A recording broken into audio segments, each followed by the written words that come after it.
Good morning and नमस्कार दोस्तों। स्वागत है आप सभी का आपके अपने YouTube channel GK search engine पर। तो दोस्तों आज है 20 जुलाई और 20 जुलाई से रिलेटेड राजस्थान करंट अफेयर्स के जितने भी इम्पोर्टेंट क्वेश्चन हैं उन सभी को हम इस वीडियो में डिस्कस करने वाले हैं। तो पूरा वीडियो बहुत ध्यान से देखना और वीडियो के एंड में मैं आपसे एक क्वेश्चन भी पूछूंगा जिसका आंसर आप सभी को कमेंट बॉक्स में देना है। कल के वीडियो में मैंने आपसे एक क्वेश्चन पूछा था जो था राजस्थान के मुख्यमंत्री भजन लाल शर्मा ने 15 जुलाई को किस देश के महावाणिज्य दूत पॉल मर्फी के साथ मुलाकात की। सही आंसर है ऑस्ट्रेलिया। ए ऑप्शन बिल्कुल सही था। जिन दोस्तों ने ए ऑप्शन कमेंट बॉक्स में सही जवाब दिया था उनको हार्दिक शुभकामनाएं। राजस्थान के मुख्यमंत्री भजन लाल शर्मा ने 15 जुलाई को ऑस्ट्रेलिया के महावाणिज्य दूत पॉल मर्फी के साथ मुलाकात की। 15 जुलाई को सीएम निवास पर हुई इस भेंट में राजस्थान और ऑस्ट्रेलिया के बीच व्यापार, शिक्षा, खनन, नवीकरणीय ऊर्जा, पर्यटन और कृषि जैसे क्षेत्रों पर द्विपक्षीय सहयोग को मजबूत करने को लेकर चर्चा हुई थी। कल के क्वेश्चन के रिवीजन, कल के 5 महत्वपूर्ण क्वेश्चन थे। जल जीवन मिशन के दूसरे चरण के तहत केंद्र सरकार ने राजस्थान के लिए कितनी अतिरिक्त सहायता राशि मंजूर की है? 537.70 करोड़। क्वेश्चन नंबर 2, वर्ष 2026-27 में मुख्यमंत्री थार सीमा क्षेत्र विकास कार्यक्रम के लिए कितने रुपए का प्रावधान किया गया? 150 करोड़ रुपए। क्वेश्चन नंबर 3, राजस्थान में कृषि यंत्रीकरण को बढ़ावा देने के लिए कृषि विभाग ने किसके साथ एमओयू किया है? टेफे जेफॉर्म सर्विसेज के साथ। Question number 4, Swami Vivekananda scholarship योजना के तहत अब विदेशी और भारतीय संस्थानों के लिए कितनी सीटें हैं? विदेशी संस्थानों के लिए 100, भारतीय संस्थानों के लिए 600 सीटें। क्वेश्चन नंबर 5, पीएम मोदी ने 17 जुलाई को राजस्थान के कितने अमृत भारत स्टेशन का उद्घाटन किया? सही आंसर है 8 अमृत भारत स्टेशन, जिसमें गोटन, डीग, सोमेश्वर, दौसा, खेरथल, बाड़मेर, जैसलमेर और गंगापुर सिटी। तो पहला क्वेश्चन है, निम्नलिखित कथनों पर विचार कीजिए। दो कथन आपके सामने दिए गए हैं। पहला है कि वैश्विक वस्त्र प्रदर्शनी भारत टेक्स 2026, जिसमें राजस्थान पवेलियन को गुलाबी नगरी जयपुर की थीम पर तैयार किया गया। यहाँ पर राजस्थान पवेलियन तैयार किया गया जिसे गुलाबी नगरी जयपुर की तर्ज पर थीम पर तैयार किया गया, बिल्कुल सही है। फिर है कि नई दिल्ली के भारत मंडपम में 14 से 17 जुलाई तक वैश्विक वस्त्र प्रदर्शनी भारत टेक्स 2026 का आयोजन किया गया, ये भी बिल्कुल सही है। दोनों ही कथन यहाँ पे सत्य दिए गए हैं। ए ऑप्शन यहाँ पर बिल्कुल सही हो जाएगा। आइए जानते हैं इम्पोर्टेंट फैक्ट्स। तो नई दिल्ली के भारत मंडपम में आयोजित वैश्विक वस्त्र प्रदर्शनी भारत टेक्स 2026 14 से 17 जुलाई तक राजस्थान पवेलियन को गुलाबी नगरी जयपुर की थीम पर यहाँ पर तैयार किया गया है। इस पवेलियन के प्रवेश द्वार को जयपुर के प्रसिद्ध अजमेरी गेट के स्वरूप में डिजाइन किया गया है, जो कि आगंतुकों के लिए मुख्य आकर्षण का केंद्र रहा था। पवेलियन के अंतर्गत जो नई दिल्ली में जो इसमें नई दिल्ली में ही जयपुर के पारंपरिक बाजारों जैसा माहौल तैयार किया गया। राजस्थान पवेलियन में 12 स्टॉल लगाए गए जिसमें प्रदेश की समृद्ध वस्त्र परंपरा, हस्तशिल्प का प्रदर्शन किया गया। यहाँ बगरू, सांगानेरी, ब्लॉक प्रिंट, कोटा डोरिया, कशीदाकारी, एप्लिक वर्क, इसके अलावा क्विल्टेड और वुवेन उत्पाद, होम फर्निश्ड रेडीमेड गारमेंट जैसे कई विभिन्न उत्पाद इसमें प्रदर्शित किए गए। क्वेश्चन नंबर 2, निम्नलिखित कथनों पर विचार कीजिए। दो कथन आपके सामने दिए गए हैं। पहला है कि नीति आयोग के द्वारा जारी निवेश अनुकूलता सूचकांक में राजस्थान को अग्रणी राज्य की श्रेणी में स्थान मिला है, बिल्कुल सही है।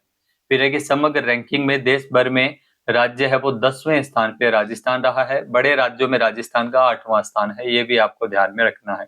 कथन 1 व 2 दोनों ही यहाँ पे सत्य दिए गए हैं। ए ऑप्शन यहाँ पर बिल्कुल सही हो जाएगा। आइए जानते हैं इम्पोर्टेंट फैक्ट्स। तो नीति आयोग के द्वारा जारी किए गए निवेश अनुकूलता सूचकांक, इसमें राजस्थान को अग्रणी राज्य की श्रेणी में स्थान मिला है। समग्र रैंकिंग में राजस्थान देश भर में 10वें और बड़े राज्यों की श्रेणी में 8वें पायदान पे रहा था। बड़े राज्यों की श्रेणी में नियमों के सरलीकरण में राजस्थान ने दूसरा, निवेश प्रोत्साहन नीतियों में तीसरा और संसाधनों के क्षेत्र में 5वां स्थान प्राप्त किया। तो ये स्थान आपको ध्यान में रखने, एग्जाम में डायरेक्ट यहाँ से क्वेश्चन बनेंगे। राजस्थान सरकार ने निवेशकों को तेज, पारदर्शी, समयबद्ध सेवाएं उपलब्ध करवाने के लिए राजनिवेश पोर्टल को लगातार सुदृढ़ किया है। वर्तमान में इस पोर्टल पे 18 विभागों की कुल 190 सेवाएं उपलब्ध है। केंद्रीय बजट 2025-26 में निवेश अनुकूलता सूचकांक विकसित किए जाने की घोषणा हुई थी। नेक्स्ट है, राजस्थान में 12 जून से लेकर 15 जुलाई तक ग्रामीण एवं शहरी सेवा शिविर का आयोजन किया गया। इसमें कितने सेवा शिविर आयोजित किए गए? तो इसमें 18,953 सेवा शिविर का आयोजन किया गया था। बी ऑप्शन बिल्कुल सही है। आइए जानते हैं इम्पोर्टेंट फैक्ट्स। तो राजस्थान सरकार के द्वारा ग्रामीण और शहरी सेवा शिविर इनका आयोजन 12 जून से लेकर 15 जुलाई तक किया गया, जिसमें कुल 18,953 सेवा शिविर आयोजित किए गए। इसमें शहरी सेवा शिविर की अगर बात करें तो 8,389 थे। तो इसमें जनता की जो भी समस्याएं हैं अलग अलग योजनाओं से जुड़ी, उन समस्याओं को या जो भी कोई डॉक्यूमेंट बनाने हैं जो खेती से संबंधित हो, शहरों में जो पट्टे से संबंधित हो, ये सारे काम है वो इन शिविर में आयोजित किए गए। नेक्स्ट है, निम्नलिखित कथनों पे विचार कीजिए। दो कथन आपके सामने है, मोस्ट इंपोर्टेंट क्वेश्चन है, ध्यान रखना। यह क्वेश्चन एग्जाम में बहुत बार के गुप्ता को लेकर पूछा जा चुका है। तो के गुप्ता, जिनको मध्य प्रदेश शासन ने मध्य प्रदेश सरकार के द्वारा ठोस अपशिष्ट प्रबंधन पर आयोजित संभाग स्तरीय क्षमता संवर्धन जो प्रशिक्षण कार्यशाला है, जिसमें मुख्य अतिथियों मार्गदर्शक के तौर पर इनको आमंत्रित किया है, के गुप्ता। ये आपको ध्यान में रखना, आगे एग्जाम में हो सकता है आपसे पूछा जाए। स्वच्छ भारत मिशन शहरी के तहत राजस्थान सरकार के जो प्रदेश में स्वच्छता ब्रांड एम्बेसडर है, के गुप्ता। के गुप्ता जो स्वच्छता ब्रांड एम्बेसडर है स्वच्छ भारत मिशन शहरी के, तो इसमें दोनों ही कथन सत्य दिए गए हैं। सी ऑप्शन यहाँ पर बिल्कुल सही हो जाएगा। आइए जानते हैं इंपॉर्टेंट फैक्ट्स। तो स्वच्छ भारत मिशन शहरी के तहत राजस्थान सरकार के जो प्रदेश स्वच्छता ब्रांड एम्बेसडर के गुप्ता, इनको मध्य प्रदेश सरकार ने ठोस अपशिष्ट प्रबंधन पर आयोजित संभाग स्तरीय क्षमतावर्धन प्रशिक्षण कार्यशालाओं में मुख्य अतिथि और मार्गदर्शक के तौर पर इनको आमंत्रित किया। मध्य प्रदेश सरकार के द्वारा जारी आमंत्रण के अनुसार 15 से 20 जुलाई के बीच उज्जैन, इंदौर, रीवा संभाग में प्रशिक्षण कार्यशालाओं का आयोजन है वो किया जा रहा है। इन कार्यशालाओं में नगर निगम, नगर परिषद, महापौर, अध्यक्ष, उपाध्यक्ष, नेता सदन, अन्य जनप्रतिनिधियों को ठोस अपशिष्ट प्रबंधन के वैज्ञानिक और व्यवहारिक मॉडल की जानकारी दी जा रही है।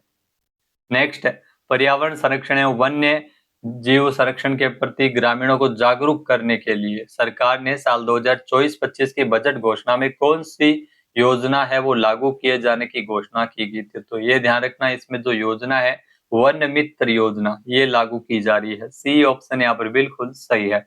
आइए जानते हैं इंपॉर्टेंट फैक्ट। तो राजस्थान में जो वन विभाग ने राज्य की प्रत्येक ग्राम पंचायत में कम से कम 7 वन मित्र है वो पंजीकृत करने के निर्देश जारी किए हैं, जिसमें न्यूनतम 2 महिलाओं का चयन है वो किया जाएगा। न्यूनतम 2 महिलाएं होंगी, 5 इसमें पुरुष होंगे। इस संबंध में अतिरिक्त मुख्य सचिव वन में जो आनंद कुमार ने सभी मुख्य वन संरक्षकों को आदेश जारी कर आवश्यक कार्यवाही करने के निर्देश जारी किए हैं। सरकार ने साल 2024-25 की बजट घोषणा में वन मित्र योजना लागू किए जाने की घोषणा की थी। वन मित्र अपने अपने क्षेत्र में पर्यावरण संरक्षण, वन एवं वन्य जीव संरक्षण के प्रति ग्रामीणों को जागरूक करने, जन सहभागिता बढ़ाने और विभागीय गतिविधियों के सहयोग में भूमिका निभाएंगे। इनका चयन 1 वर्ष की अवधि के दौरान किया जाएगा और इसमें इनको बिना वेतन है वो 1 वर्ष की अवधि के लिए चुना जाएगा। अब बात करते हैं दोस्तों सूजस ई प्रश्नोत्तरी की। तो सूजस ई प्रश्नोत्तरी संख्या 149 जो कि प्रकाशित की गई थी 18 जुलाई को। पहला क्वेश्चन है, राजस्थान के किस पशु उत्पाद या कृषि उत्पाद के उत्पादन में राजस्थान पूरे देश में प्रथम स्थान पे है। तो इसमें ध्यान रखना, ऊन उत्पादन में राजस्थान है वो पूरे देश में प्रथम स्थान पे है। बी ऑप्शन बिल्कुल सही हो जाएगा। नेक्स्ट है, राजस्थान में पीएम सूर्य घर मुफ्त बिजली योजना के तहत जुलाई 2026 तक लगभग कितने घरों पर रूफटॉप सोलर संयंत्र स्थापित किए जा चुके हैं। तो यह आंकड़ा है 2,65,000, आपको ध्यान में रखना है जुलाई 2026 तक का ये आंकड़ा है। नेक्स्ट है, नई दिल्ली में आयोजित वैश्विक वस्त्र प्रदर्शनी भारत टेक्स 2026 में राजस्थान पवेलियन को किस थीम पे तैयार किया गया। तो अभी अभी क्वेश्चन पढ़ा है, इस प्रकार से आप देख सकते हैं क्वेश्चन पूछे जाते हैं। तो ये गुलाबी नगरी जयपुर की थीम पर इसे तैयार किया गया था। नेक्स्ट है, वीबी जी राम जी योजना के तहत श्रम नियोजन के मामले में राजस्थान का देश भर में कौन सा स्थान है। श्रम नियोजन में राजस्थान वीबी जी राम जी योजना के अंतर्गत पहले स्थान पे है। ए ऑप्शन बिल्कुल सही है। नेक्स्ट है, पंच गौरव योजना में एक जिला एक उत्पाद के तहत बाड़मेर जिले का उत्पाद कौन सा है। बाड़मेर जिले का उत्पाद है वो कशीदाकारी है, रूमा देवी, जो कि बाड़मेर से है, ये आपको ध्यान में रखना है। अब बात करते हैं आज के हमारे क्विज के, जिसका आंसर आप सभी को कमेंट बॉक्स में देना है। तो आज का क्विज है, भारत के प्रधानमंत्री नरेंद्र मोदी जी ने 17 जुलाई को जालंधर कैंट रेलवे स्टेशन से वर्चुअल माध्यम से राजस्थान में कितने अमृत भारत स्टेशन का शुभारंभ किया। तो इसका सही आंसर आपको कमेंट बॉक्स में देना है और अगर ये वीडियो आपको पसंद आए तो इसे आप लाइक और शेयर करना बिल्कुल न भूलिएगा। चैनल पे नए जुड़े हो, सब्सक्राइब नहीं किया है तो भी सब्सक्राइब बटन पर क्लिक करें। इस वीडियो की जो पीडीएफ फाइल है वो आप वीडियो के डिस्क्रिप्शन बॉक्स से डाउनलोड कर सकते हैं। क्वेश्चन आंसर आप वोट करके भी कर सकते हैं। वीडियो देखने के लिए धन्यवाद। जय हिंद, जय भारत, जय राजस्थान।